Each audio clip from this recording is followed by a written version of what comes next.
Badut ini mau merampok bank. Sesampainya di pintu masuk, satpam berkata, "Sudah tutup, besok datang lagi." Badut itu mengeluarkan uang. Satpam akhirnya membiarkannya masuk. Lalu, badut itu menunjukkan dinamit di balik rompinya.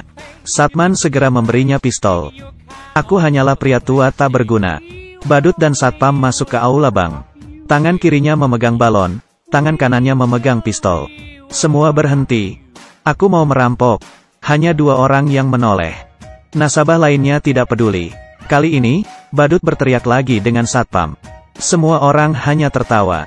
Suasana sangat canggung. Badut yang marah meletuskan tembakan peringatan. Barulah semua orang percaya. Manajer bank menekan tombol alarm. Semuanya disuruh meletakkan tangan di atas kepala. Bahkan, anjing Nyonya Kaya tak luput. Melihat pistol, anjing itu mendadak diam. Ia memberikan kresek hitam ke teller. "Masukkan uang ke kantung sampai penuh." Nasabah pria di sebelahnya berkata, "Itu uangku." Mereka belum menulis tanda terima. Badut memiliki etika. Ia menyuruh teller menulis tanda terima dulu. Badut lalu mengurung semua orang di brankas. Satpam tua membantu menghitung jumlah sandera. Setelah semuanya masuk, tanpa disuruh satpam memberinya kunci. Ia lalu ikut masuk menyusul mereka. Badut mengeluarkan kantung plastik lagi. "Isi sampai penuh lagi." "Diam kalian, aku tidak akan menyakitimu." Badut lalu memanggil manajer. Mereka bergandengan tangan menuju aula. Badut menyuruh manajer menelepon polisi. "Bila melawan, aku akan meledakkan bank ini." Badut menunjukkan dinamit di badannya. Saat ini, penembak jitu sudah mengintai. Begitu mendengar bank dirampok, masyarakat berbondong-bondong menonton. Pedagang keliling juga tancap gas ke sana. Kesempatan untuk mencari uang. Sandera di dalam brankas. Sangat bosan, ada yang garuk-garuk kaki, merekam pesan wasiat, berdoa rosario, mengunyah permen karet, dan ada yang menangis. Badut yang bosan, mencoba menembak CCTV. Tapi, kemampuan menembaknya payah. Pistolnya kehabisan peluru. Semua tembakannya meleset. Ia akhirnya memakai pistol satpam. Sekali tembak, CCTV rusak. Kepala polisi menelepon. "Kenapa tadi kamu menembak?" Badut berkata, "Tadi aku menembak CCTV, karena ia mengamatiku. Sekarang aku butuh bus dengan bensin penuh. 1 motor, 1 truk monster, 2 helikopter. Setiap permintaan yang dipenuhi, aku akan melepas 1 sandera." Helikopter pun tiba. Badut memilih 1 sandera untuk dilepas. Pria yang menangis tadi, muntah di sarung tangannya. Entah siang tadi dia makan apa. Di brankas yang tertutup, semua orang jadi mual mencium baunya. Secara demokratis, badut menyuruh sandera memilih. Semua orang menunjuk pria yang muntah tadi. Akhirnya, ia dilepas. Pria itu jatuh dan muntah lagi. Bus dan motor pun tiba. Saat badut memilih sandera, manajer bank datang dan berkata, "Aku berikan jamku senilai $12.000 ini. Tapi, kamu harus memilihku." Badut berkata ia adalah orang yang bersih. Dan tidak pernah menerima suap. "Kalau tidak, aku akan membantumu menjual jam itu. Harganya mulai $300. Setelah 3 kali meneriakkan $300 dan tidak ada yang menawar, badut memberi manajer $300 dan membeli jamnya. Dengan sopan, ia mencopot jamnya senilai $2 dan memberikannya ke manajer. Badut melanjutkan pemilihan.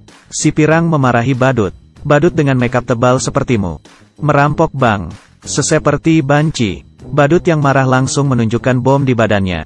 Para sandera lain langsung memilih si pirang. "Kami ingin hidup lebih lama." Badut akhirnya melepaskan si pirang dan si keriting.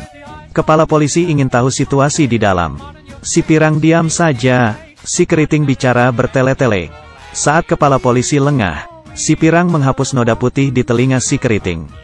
Kepala polisi kehabisan pertanyaan, dan melepaskan mereka. Lalu, truk monster sampai. Kepala polisi menelpon lagi. Tapi, tidak dijawab. Adegan beralih ke jalan.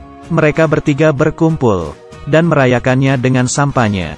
Rupanya, si keriting tadi adalah badut. Si pirang itu pacarnya. Pria yang muntah tadi adalah temannya. Mereka berdua masuk ke bank dulu dan menyamar sebagai nasabah. Mereka bertiga berpura-pura jadi sandera untuk keluar. Badut menelepon kepala polisi. Ia berkata truk itu terlalu jelek.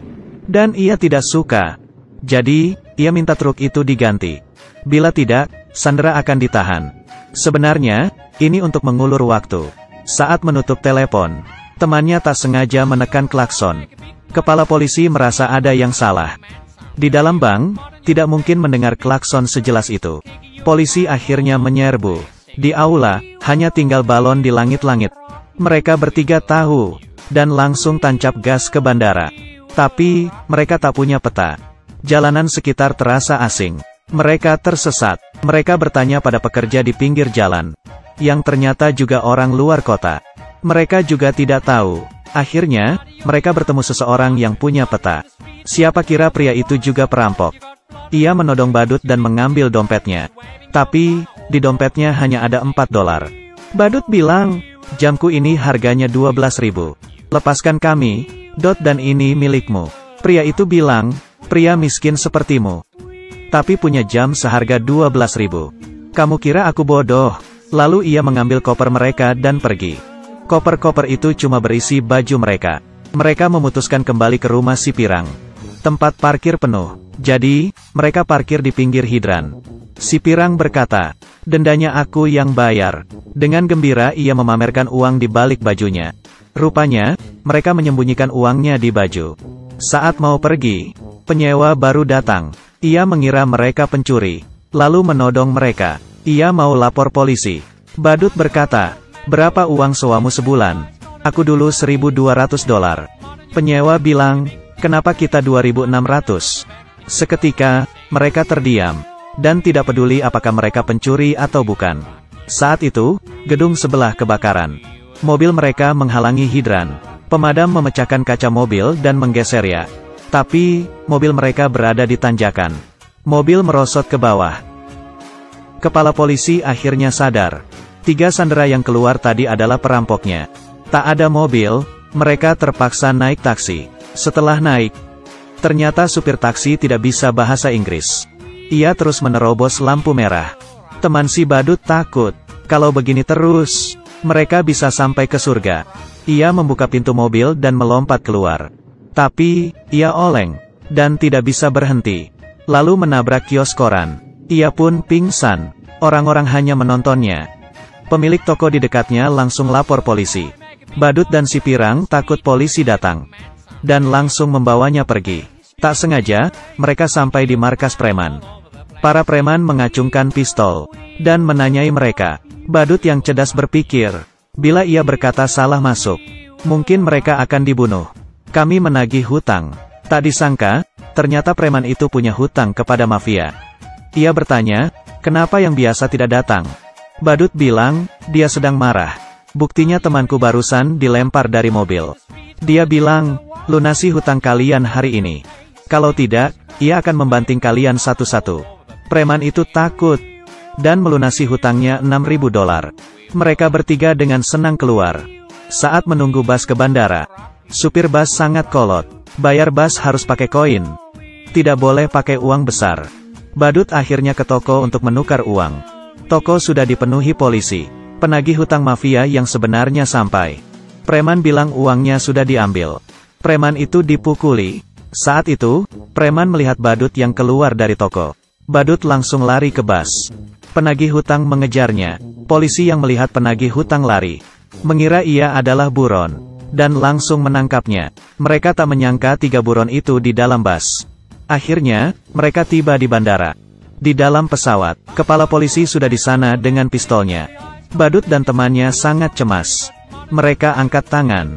Siapa sangka pria di depannya berdiri, dan mendorong teman wanitanya. Rupanya itu bos mafia. Mendengar bawahannya ditangkap, ia mau melarikan diri. Bos mafia tak mengira kepala polisi akan datang. Ia mengira akan ditangkap, lalu mendorong teman wanitanya. Kepala polisi tak berani menembak. Bos mafia langsung menindihnya. Badut dan temannya bergegas membantu. Kekacauan terjadi. Pistol kepala polisi jatuh di depan toilet. Saat bos mafia ingin mengambilnya, ada yang keluar dari toilet, dan membentur kepalanya hingga pingsan. Akhirnya, bos mafia ditangkap. Karena komplotan badut sudah mengganti penampilan, kepala polisi tidak mengenali mereka. Ia bahkan memuji badut sebagai warga negara yang baik. Bahkan mencatat nama mereka. Setelah pesawat lepas landas, kepala polisi baru sadar.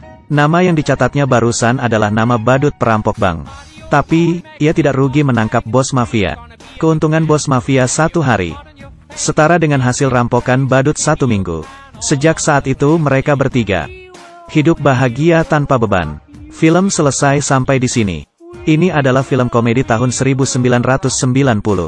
Tentang 3 buronan. Awal film menceritakan kejahatan mereka. Akhirnya film malah menceritakan kisah kepahlawanan mereka. Film ini sangat lucu. Oke, aku Kaki Minyak. Like dan subscribe, ya. Bye.